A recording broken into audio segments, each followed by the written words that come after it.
Queridos hermanos, perdonen que hoy estoy muy hablador. Lo que pasa es que no quería mezclar los temas. En San Justino, en la memoria obligatoria, la liturgia nos pide que celebremos esta memoria, por lo que le expliqué al inicio. Y también me parece importante hacer un pequeño comentario sobre el Evangelio de hoy, sobre el primer viernes de mes. Si nosotros quisiéramos poner un título al Evangelio de hoy, le podríamos poner un mal día de Jesús, porque maldice un árbol, se pelea en el templo, tira todo, y eso nos consuela porque nosotros que somos humanos a veces también tenemos malos días. Lo que pasa es que en Jesús simplemente es un título para concitar la atención de ustedes, porque evidentemente que Él hace todo ponderadamente y por una razón. Si bien no eran épocas de higos, la higuera tenía muchas hojas. Entonces es muy importante, nosotros siempre recordamos que en hebreo no existe lo abstracto, siempre son cosas concretas. Jesús acá enseña dos cosas: la eficacia de la oración. Al otro día, cuando se acuerdan los discípulos que Él había maldecido la higuera y estaba marchita, entonces recuerdan este pasaje y Pedro le dice: viste, ayer la maldijiste y ahora está seca. Y Jesús dice: les aseguro que si ustedes piden algo convencidos, Dios se los va a dar.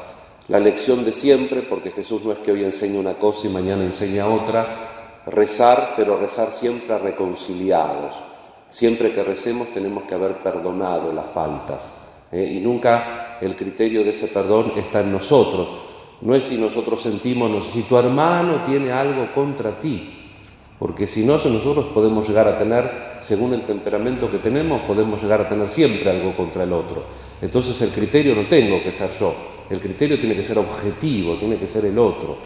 Porque si ustedes perdonan a los otros, no dice que son culpables o inocentes, porque esa es la otra tentación. Yo estoy motivado porque a mí me hicieron cosas, ojos, me hicieron cosas, muchas cosas. No es motivo eso, hay que perdonar. Después cuídate que no te lo hagan de nuevo, pero tenés que perdonar. Dios no quiere que seas tonto, de que te dejes usar o sufrir o lo que fuere, pero hay que perdonar, porque si no, no te perdona Dios a vos. ¿Y quién sale perjudicado en la cuenta? Si Dios existe y luego no me perdona, ¿quién tiene más problema? ¿El otro con el que yo me encapricho y no le perdono o yo mismo? Entonces tenemos que tomar en serio la enseñanza de la oración. Y saber también que el Señor, y esto también siempre es muy constante en la predicación de Jesús, exige frutos. Lo que quiere el Padre es que nosotros demos frutos. Entonces no tenemos que tener solamente hojas. Tenemos que tener frutos. Y si no es tiempo de fruto y tengo hojas, tengo que también tener los frutos. Lo que no puedo tener solo es cáscara, tengo que tener algo. Y el Señor siempre quiere eso proporcional a la fe que tenemos. Dios nunca nos pide más cosas de las que nosotros podemos dar. Por eso tenemos que estar ciertos que si las pide, las tenemos que tener. Bueno, aquí explicamos el tema del malentendido con la pobre higuera que terminó seca. Y ahora nos resta explicar por qué Jesús aventa todo, patea todo en el templo. Dice Jesús en el Evangelio: ¿acaso no está escrito, mi casa será llamada casa de oración para todas las naciones? ¿Se acuerdan? Las naciones son los paganos. El templo de Jerusalén tenía el patio, cuando ustedes entraban, tenía un lugar para las mujeres y tenía el lugar para el hombre, para los hombres, y después tenía el Sancta Sanctorum, que entraban solo los sacerdotes según los turnos. En el único lugar donde podían entrar la gente pagana, la gente que no era de religión israelita, era el patio. Entonces dice, si el profeta dice, mi casa será llamada casa de oración para todas las naciones, pero resulta que en el patio del templo está lleno de un chiringuito, de comercio de acá, de allá, ¿dónde está? Porque vieron que Él no se mete con el culto, no dice que esas cosas no sirven. Evidentemente que si uno quería poner una limosna en el templo, no podía entrar con la moneda que se usaba en la calle, porque la moneda que se usaba en la calle tenía la imagen del César. Entonces había que cambiarla en unas mesitas que había ahí y te daban una monedita del valor que vos quieras, pero sin ninguna inscripción, que esa sí la podías poner en el templo.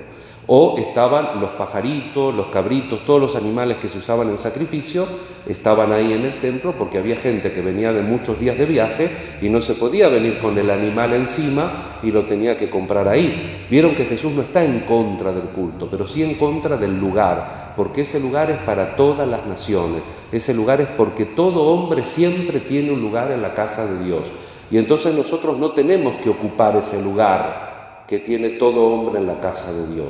Vieron que no era un berrinche solamente, sino que tiene un sentido profundo la actitud de Jesús, a la manera de los profetas que impresionaban los sentidos, pero tiene un mensaje profundo. Y nosotros también, ocupemos el lugar que ocupemos, celebremos como celebremos nuestra fe, recemos como recemos, nunca tenemos que ocupar los espacios que pueden llegar a necesitar aquellos que están lejos de Dios. Tenemos que tener siempre el corazón, el templo, la voluntad abierta al otro. Y por eso también el Papa, en no solamente el primer viernes de mes, sino mes dedicado al Sagrado Corazón, porque el próximo viernes, Dios mediante, es la solemnidad litúrgica del Sagrado Corazón, el viernes 8, y el sábado 9 es la memoria del Inmaculado Corazón de María. Así que todo el mes una presencia importante del Sagrado Corazón de Jesús. Y digo que todos los lugares donde la gente se puede encontrar con Dios, aunque esté lejos, por eso el Papa, en la intención universal, pide por las redes sociales, para que las redes sociales favorezcan la solidaridad y el respeto del otro en sus diferencias. Hasta podríamos llegar a decir Internet, tanta porquería que hay en Internet también, hacer de Internet un lugar donde alguien se pueda encontrar con Dios o encontrar una palabra que lo lleve a terminar su vida en los brazos del Señor. Y la intención de la Conferencia Episcopal, trabajo para que promovamos la creación de trabajo digno y bien remunerado. Ya todos sabemos la importancia de tener trabajo. Vamos a pedir entonces con estas intenciones todas aquellas cosas que guardamos en nuestro corazón. Nos encomendamos a María Santísima para que nosotros siempre seamos fieles a la enseñanza de Jesús sobre la oración, sobre el perdón al que nos ofende y sobre el lugar que tenemos que dejar también para aquellos que están lejos de Dios. También instruidos por el ejemplo de San Justino, que aprendamos a dialogar y a explicar para que el otro lo entienda la fe que tenemos. Que así sea.